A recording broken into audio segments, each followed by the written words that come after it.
කතා කරන මාළුවා. එක්තරා උදෑසනක කරුණාවන්ත ධීවරයෙක් තම පවුල වෙනුවෙන් මසුන් ඇල්ලීමට ගමේ වැව වෙත ගියා. ධීවරයා තම දැල වැවට හෙළුවේ හොඳ අස්වැන්නක් බලාපොරොත්තුවෙන්. නොසිතූ ලෙස දිදුලන මාළුවෙක් දැල තුල දර්ශනය වීමත් සමග අමුතු දෙයක් සිදු වුණා.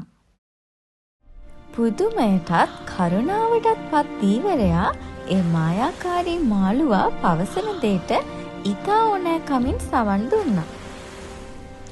මුහුණේ මද සිනාවක් ඇති ඒ මායාකාරී මාළුවාව නැවතත් වැවටම මුදා හැරීමට ඔහු තීරණය කළා. කරුණාව සෑම විටම තමාට ලැබෙන උතුම්ම තෑග්ග බව දන්නා ධීවරයා ඉතා සතුටින් නැවත සිය නිවස බලා ගියා.